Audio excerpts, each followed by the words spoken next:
Hello, everyone, and welcome to another episode of The Missing Link in Your Healing, the podcast where we bring you the parts that might not necessarily be obvious to you, that you might not even know that you need in order to facilitate your healing. So we pride ourselves on having a holistic view of all the bits and pieces that we require to heal, and know that you don't need every single one of them. We want you to take the ones that resonate most with you so that you can become your own healer. So today we're going to talk about pendulum swings. Okay, we're not going to talk about using pendulums and dowsing. We're actually going to talk about the swings that we make. We can talk about those, but in another episode. We talk about the swings that we make when we affect change in our lives. So I'm going to give you an example. I have struggled with my weight my whole life, right? So I was perfectly normal weight until I was about 5 or 6. And then I had a massive trauma in my life. Someone that I loved and valued very much. In fact, 2 people left my life. Well, not permanently, but I felt like I'd been abandoned. And I gained a huge amount of weight. And so all the stigma that went with that, blah, blah, blah, blah. And so when I was 16, I went on a diet. So I'm going to qualify this by saying that I'm the kind of person who has a high value on doing it right. In fact, getting the A, right? Because I have a limiting belief of not being good enough. And one of the coping strategies for that is to overachieve. So this is relevant because the coping strategies drive the pendulum swing very often as well, okay? So when I was 16, switch went off in my head. I think it was probably because I was a teenager and I felt unattractive and da-da-da-da. And so I joined a slimming organization, and it was one of those where you had to weigh your food. For 6 months, I weighed every single thing that went into my mouth, and I did not cheat once. You may not believe this, but I didn't eat a grain of sugar. I did nothing that wasn't on the diet plan. And I lost 30 kilograms.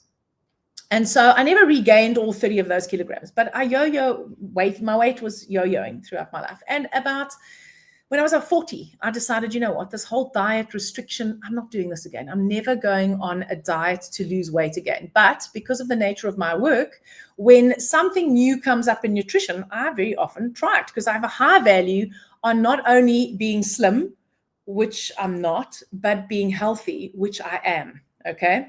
So I experimented with various ways of eating, but never one of those, like, I'm doing this so that I can lose weight, weigh myself on the scale, never that. And then I had the great wonderment of going into perimenopause at about, I don't know, probably about 45 or 46 or 47. But what had happened is, actually, this is my point. I went from being incredibly careful about what I ate and being very conscious about whether this was going to increase my calories and how many calories I'm eating and how many I'm not and how much exercise am I doing and how much am I burning, to, you know what? I'm not doing this anymore. I'm not restricting. And so while I kept my diet within the parameters of health, and I think, my diet is probably healthier than most others, what I didn't do was I didn't restrict any quantities. And so what happened, and I only saw this in retrospect, is, and of course I didn't weigh myself because no more on the scale, because the scale just messes with my brain. And I gained weight. And my clothes were no longer fitting me, and I just didn't feel good. And what happened was I actually wasn't able to do the things that I wanted to do. So I do pole fitness, and I hurt my shoulder. And I was like, you know what, Loretta, if there was less of you that you had to haul up that pole, maybe that would make a difference to your not injuring yourself. And also, for those of you who don't know, once you go into menopause, perimenopause, and menopause, your inflammatory levels go up. You're more prone to injury because you don't have the protective effects of the estrogen and progesterone, blah, blah, blah, blah. So I was like, okay, but I made this pact that I was never going to go on a diet again. So how am I going to do this? And again, for those of you who know me, I do therapeutic fasting twice a year. I usually run a group. I take people through therapeutic fasts. And I was like, oh, you know what? I don't want to do that either, because all the time, because that's restrictive.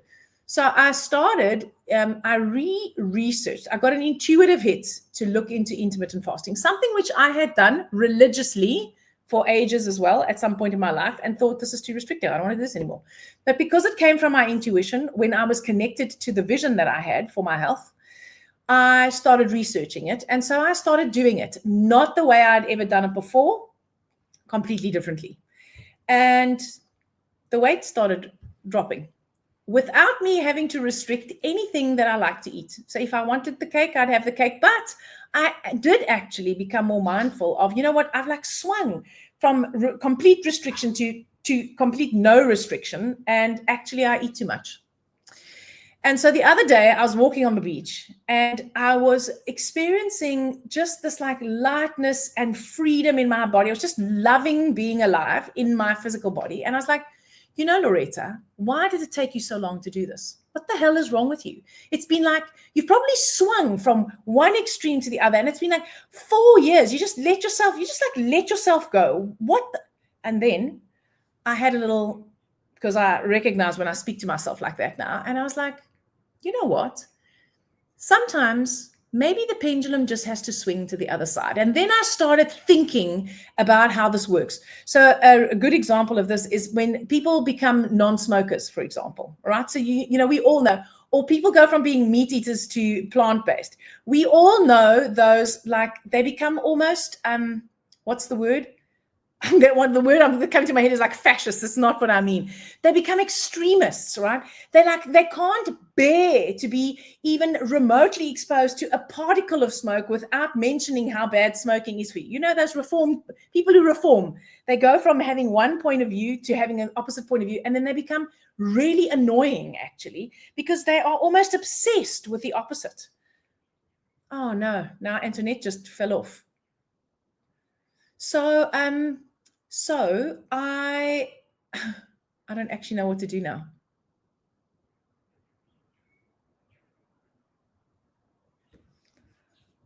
Let us.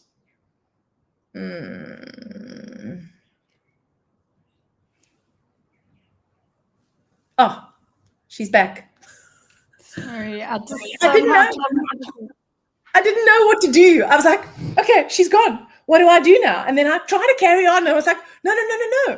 Okay, so we're just going to carry on. Okay, so sorry about that. I don't know what I did, but I disappeared. That's all right. That's perfect.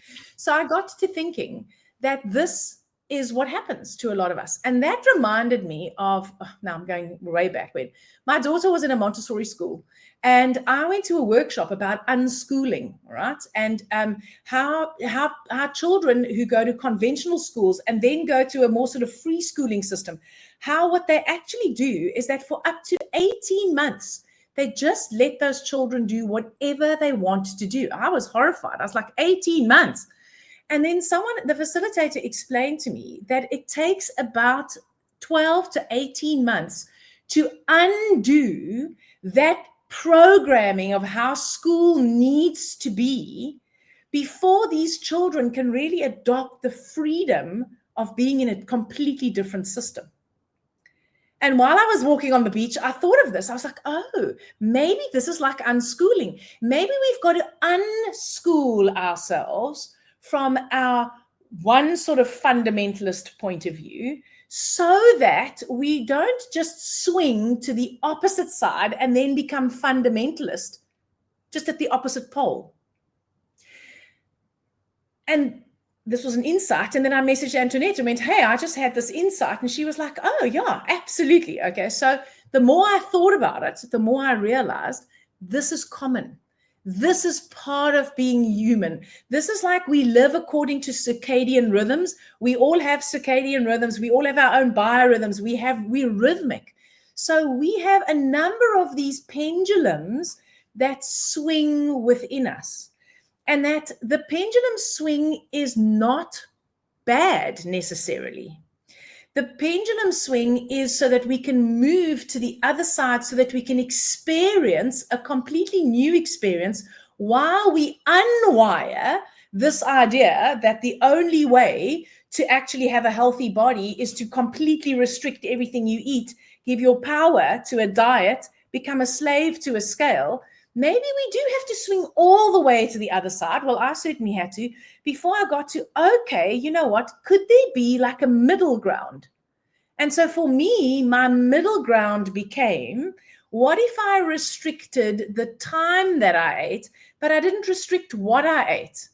And then when I noticed that I started becoming obsessed with the restriction. Now it's like, oh, it's got to be 20 hours before I eat because that's what I decided today. I was like, okay, Loretta, you in psycho. Loretta, got to get in A mode. You're not listening to your body. You're not listening to your intuition, and that's okay. Check, you caught it. Well done. Look at this, you caught it. So intuitively, is not eating for 18 hours a good idea? Well, actually, no, but I'm starving. It feels like my stomach is busy digesting itself. Okay, is this real hunger? 100%. Right, so how about we just eat now? So when we can observe, and again, we're back to why it's so important to know ourselves, because when we can observe ourselves, and there's that feeling when I do a fast, however long the fast is, whether it's 10 or whether it's 15 hours or 20 hours, I don't do 20 hours very often, or 60 or whatever, it doesn't matter what it is, right?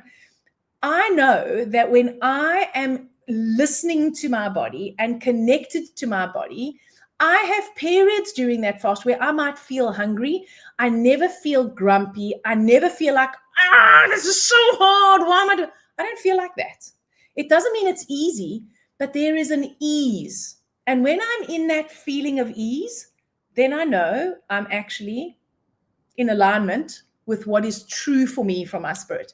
When I start going, oh my God, it's only 14 hours and it's supposed to be 18 hours today and I'm already hungry and, I wish I could eat, and I start thinking about food, then I'm not in a place of ease. Now, that doesn't mean that the fasting period was incorrect, maybe. It might be that I'm anxious about something else going on in my life, because the way in which I moderate my anxiety very often is to soothe myself with food. So if I can just take a step back and go, you know what, Loretta? Like, is there something going on today? Yes, actually, there's something going on today. I don't know. I have a client who just fired me and I'm devastated because my self-esteem is rock bottom and I've got 4 more clients today. And how am I even going to work with them? It's like, oh, okay. So is this because you're fasting, or is this because you're really anxious because of what happened? So that's the way that we can check in with ourselves, and we can observe whether are we swinging the pendulum in a way that is not necessarily serving us, or is this just part of the process of discovering what it is I need to know before I can head to a more middle way? And so for me, one of the things that I had to do, what I discovered in this restriction with the time, restricting time around eating, was just the honest truth of how much I soothe myself with food. Not a punishment, just the honest truth of, you know what, I thought I only did it occasionally. I do it all the time, a lot. I do it a lot. I do it every day. And how I do that to avoid feeling my feelings, something which I apparently knew because I've been talking about it for years, but, not to the extent that I've discovered.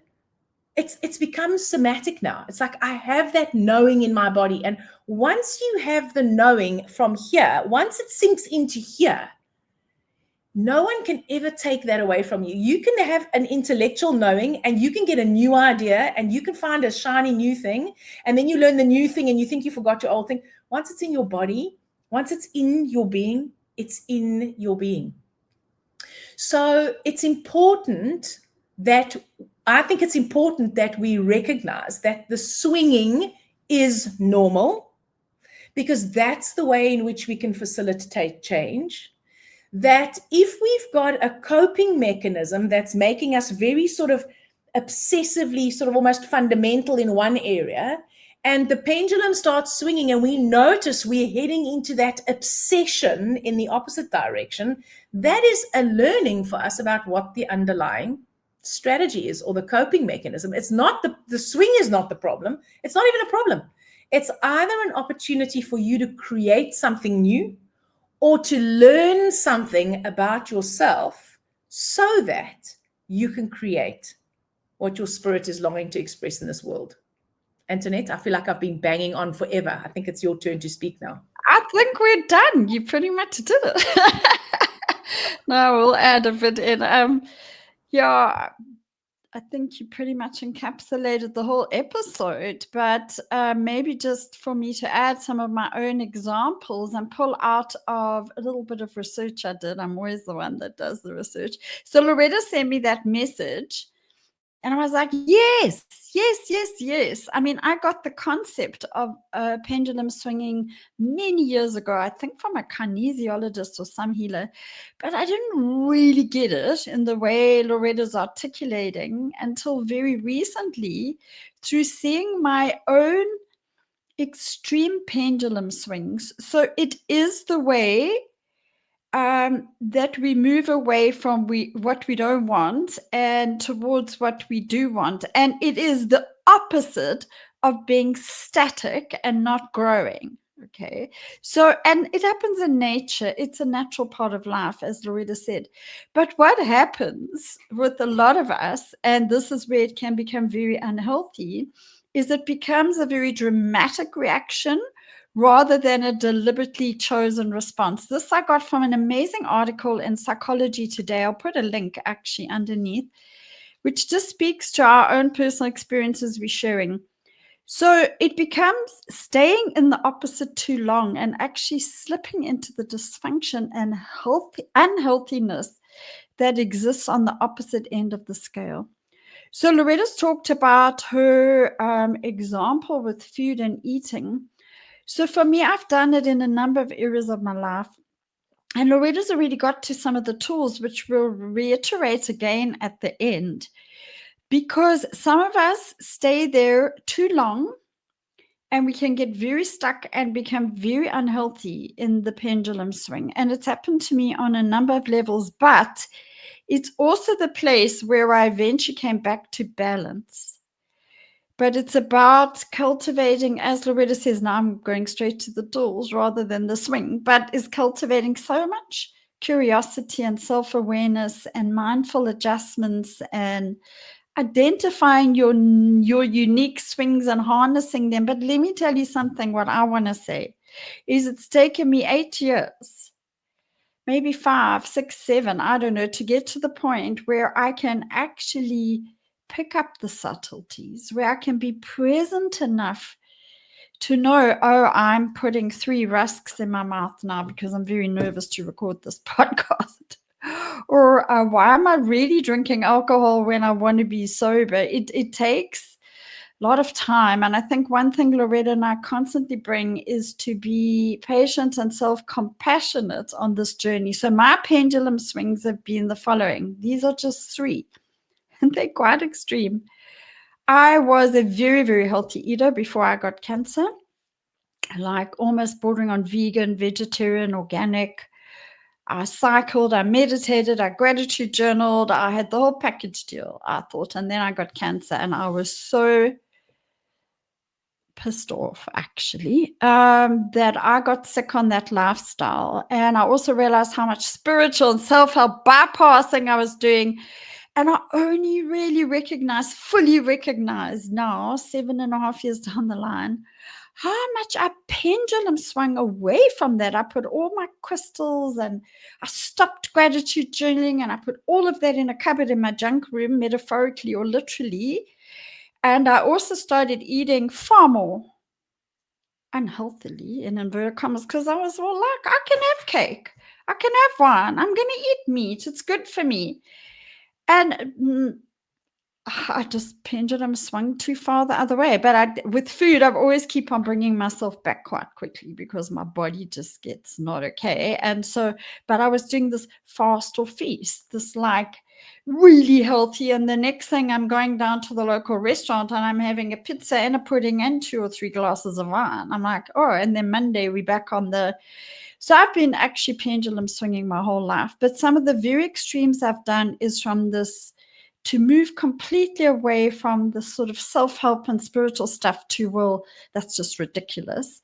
And now I'm beginning to realize I actually want some of my crystals in my house. And there's value in a lot of that stuff. And I just went too far to the other extreme. But it's taken me really a long time to start finding the balance. The other thing I did, the most extreme pendulum swing, was from overworking, overachieving. Yeah, the A-type, control freak, perfectionist, let's get stuff done personality, which was successful. Our pendulum swung to the complete opposite. For 5 years, 7 years, I've been doing pretty much nothing. I mean, I show up for a podcast, but for 3 years, I gave myself permission for 2 years to do nothing because I knew I had to break that habit. It was too easy for me. And Loretta gave me a very good coaching session a couple of years ago saying, Antoinette, the reason you're not showing up now or working in inverted commas is because you're too scared to go back into that old pattern. You're too scared that you're going to get overstressed, overwork. I mean, I used to work 12 hours a day and I was constantly on a knife edge of anxiety unknowingly. And yes, I achieved very high, but I ended up getting very sick. So I pendulum. So I said I'd give myself 2 or 3 years off, which was fair enough. I needed to find the balance. I needed to self-heal. You need a lot of energy to do the unconscious work and all this awareness work. So I gave myself permission to do that. I got a good payout from an insurance when I got cancer. I gave up my business, but it just went further and further and further. And I just, then not being able to show up became very much a problem for me. And even though I had that insight from Loretta, I still have been struggling with it. But there have been a whole lot of other things like self-esteem and imposter syndrome. But that's an extreme pendulum swing. And now I am going to find the balance because I have to show up now because it's naturally who I am. Yeah, Loretta wants to say something. I just want to speak to that because I also am an overachiever. And so what happened with me was I just decided, I just didn't just decide. I've been working on this a lot, right? And realized that this excessive working, I actually realized how much of my busyness was just a coping strategy. And one of the ways that I was super busy was I was super active on social media, all right? I used to go live every single morning to tell people about the energy of the day. I did a live once a week. I posted every single day. I used to schedule all my posts on Monday. Eventually, I started hating it. I love talking like this. I started hating it. And I realized that I was in my strategy and that this actually was stopping me from showing up authentically. In other words, all that social media BS was really not saying what it is that I truly believe and what I really do and what I really believe about health and what I really think people need. So it was all sort of very nice and sort of whitewashed. And I had quite a big following. And you know what? I got a gift. Someone hacked my Facebook account and Meta shut me down. And you know what? I was so acid about that because there was no recourse. I hadn't done anything. Someone had blah, blah, long story. But you get no help. And I just decided, well, screw this. I'm just not doing it anymore. That was my 3-year-old going, well, you want to be mean to me? I don't need you anymore. That's my strategy, 100%. So I just stopped doing it. And then I recognized, okay, now I'm in my strategy. And now I'm starting to thinking about it again. I was like, you know what? What actually happened was for 9 months, I have done no social media because I had a belief that if I didn't do all of that, my business was going to fail. And you know what? My business is doing really well without a single social media post. And so now I've come to the realization, having swung the other way, that actually I can do social media like I did it in the beginning when I really enjoyed it, rather than I have to do this, otherwise my business will fail. Can you see that was completely fear-driven? Took so much of my energy that I just didn't want to do it anymore. And every morning, just about, it's like probing a sore tooth. I check to see, is today the day? And you know what? It's not. And then my ego goes, Loretta, it's only going to be a matter of time before the other shoe drops. And then you're going to be in so much trouble. And you know what? Every month that goes by, my business actually does well. In fact, I get new clients. People refer people to me. And I'm like, well, the shoe hasn't dropped yet. And maybe it never needs to. And I do know that at some point, I will get back onto social media. And sorry, Andrew, I'm going to let you speak right now.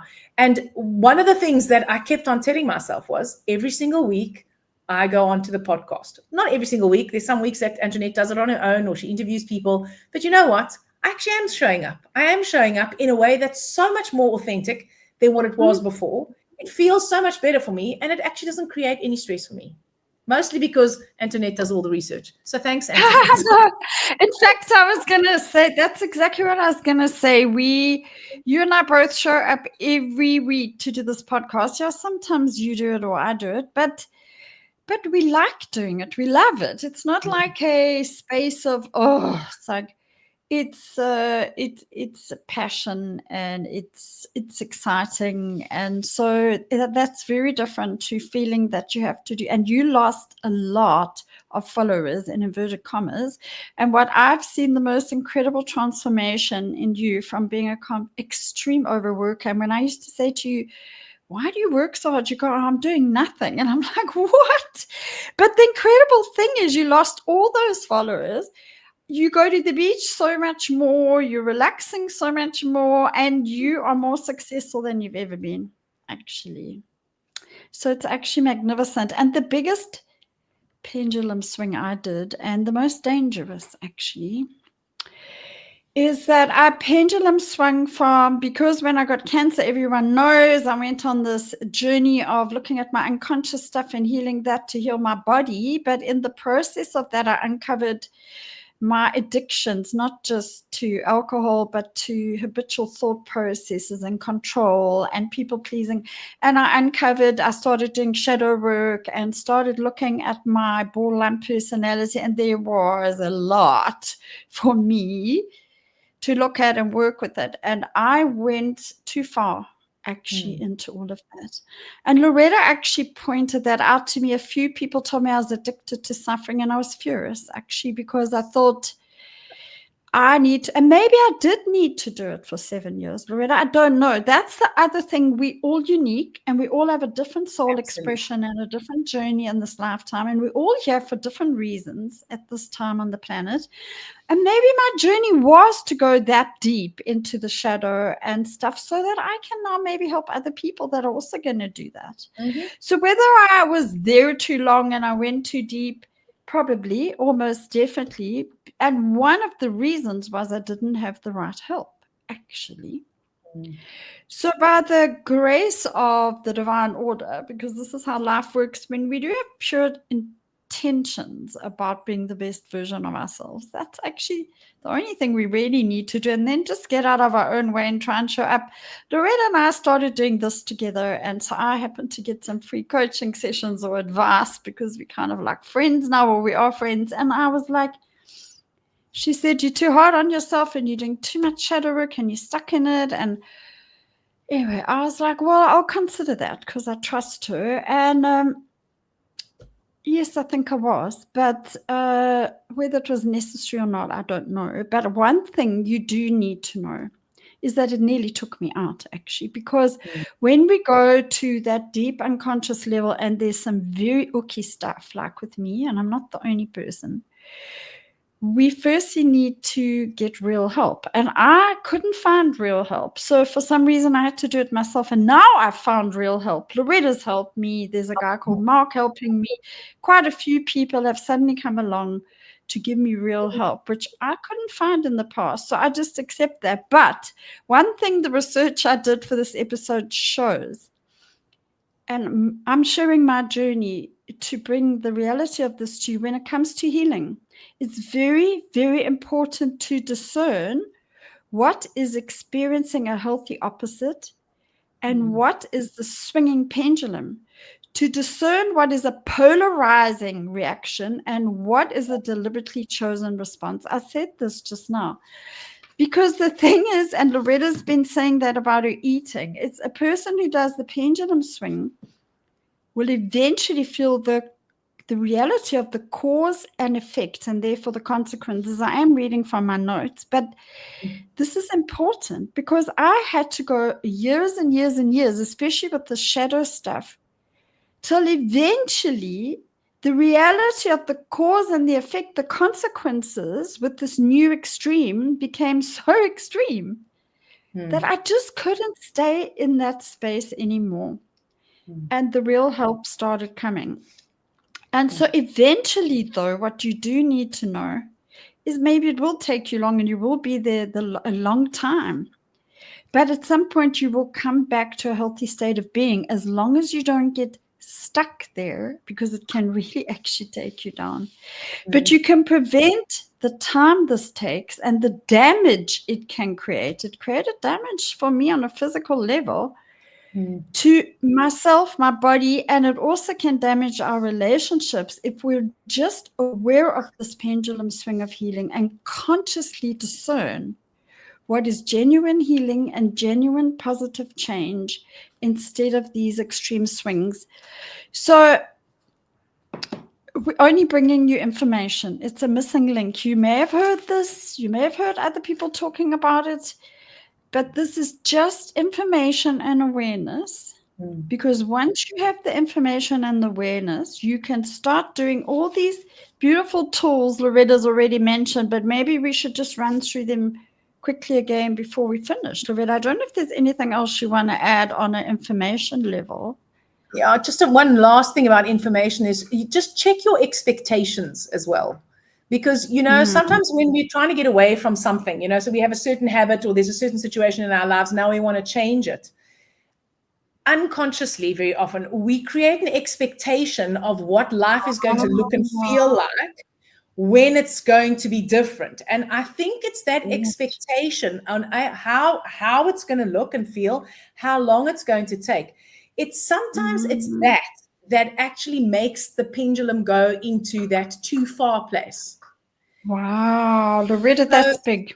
Yeah, so that is something that came to me while you were speaking, is that if you've got an expectation that is unrealistic, let's just say, in terms of time. So it also speaks to, maybe you did have to be in there for 7 years, and it is different for everyone. So the only time that it becomes wrong, and it's never wrong, it's actually never wrong. It's going to take as long as it takes to get you to the point where you're ready to move back to the middle. Yes, and in fact, Loretta, sorry, carry on. I interrupt you, but I got so excited because one of the psychologists who wrote an article in Psychology Today that I read said, well, that's exactly how life is, actually. And you talk about the healing paradox, and John Stevenson I had on last week, he talks about oxymoron. It's this paradox of life is not always going to be joy and love and light and feeling vibrantly healthy. It's just not the way nature works. It's not the way our brains are wired to worry and have fear. And if we've got an addiction or past trauma or something, it's going to be okay. The ball of wool is going to get more intertwined before we start unraveling it to knit a beautiful jersey. Like Rumi says, we're going to be pressed. The grapes are going to be pressed and stood on before they become good wine, and all of that stuff is true. And so I think one of the capacities I have, because I always say how I'm not doing so well, but one of the capacities I have, and I've always had that knowledge, I think I was born with it, that if there's suffering, or whatever word you want to put together, it has meaning. It's not random. Nothing's random, I don't think. Yes, some people are going to get cancer and die, and some people will go down with their shadow work and their dark night of the soul, but actually every situation, when there's a drought, the rain will come. Or so I've always been able to know that somehow I will get through this by the grace of God. But we do need the right help, and it's not always easy to get. So one thing Loretta and I are discussing, and I feel excited about, is possibly putting together a community platform where we can offer people, Loretta, definitely one of them, that can offer real help to you. Because if you're going to go on this journey, yes, we need to reframe things. Just to summarize what Loretta said in terms of tools, shift your perspective on a situation.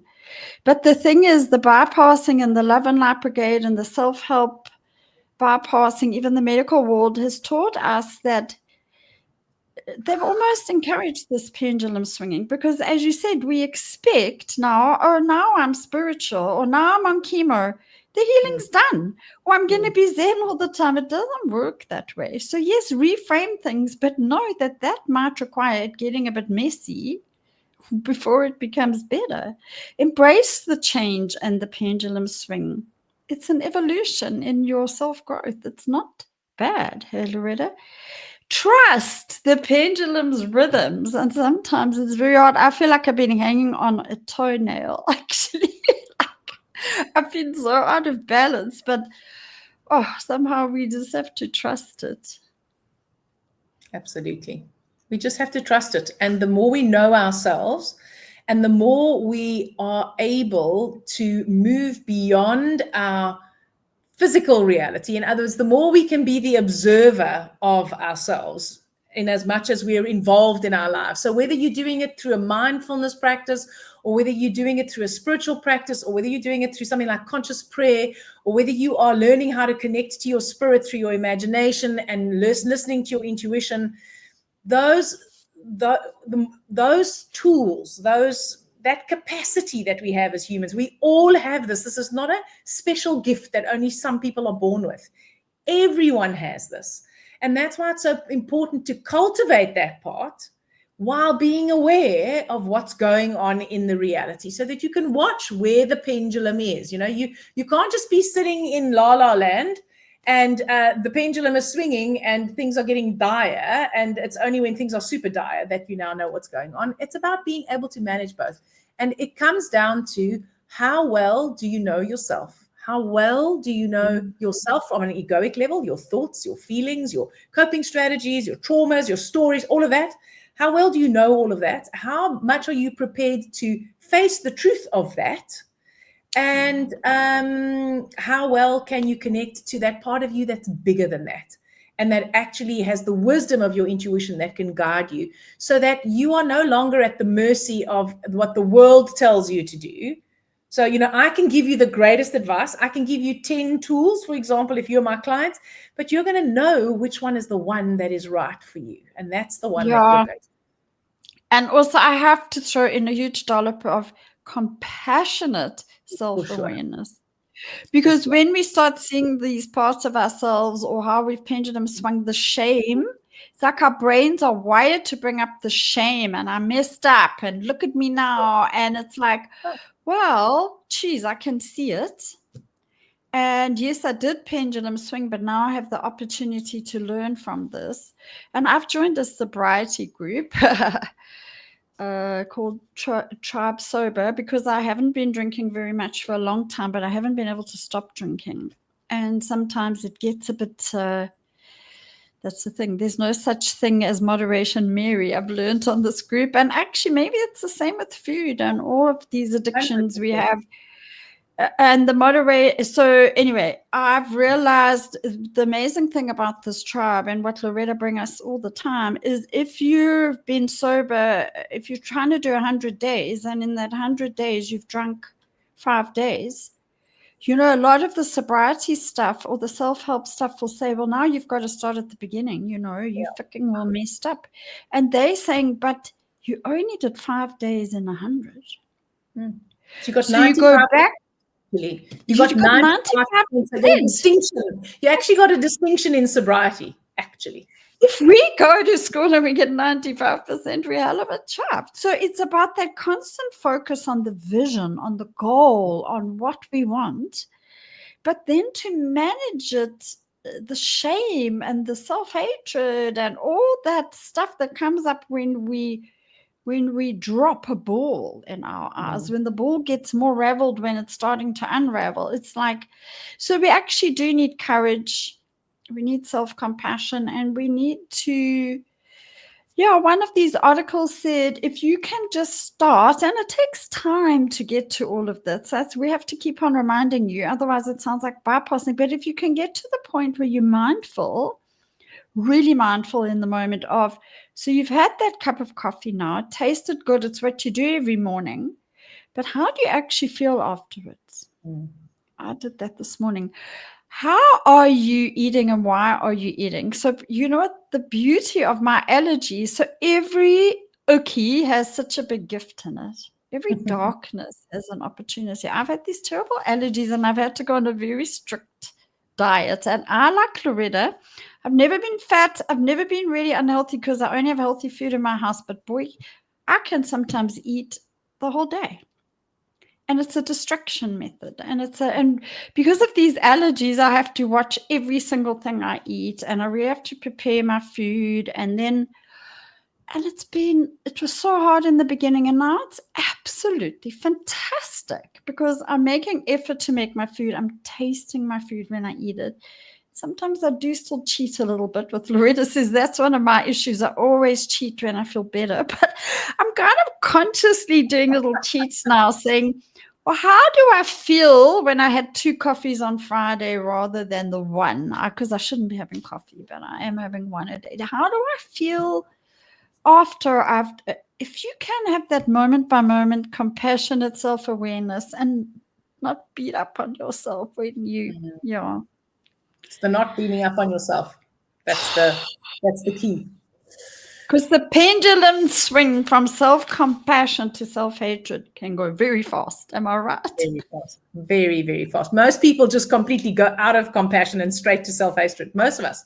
I mean, a lot of us have that. Anyway, we hope that was useful to you.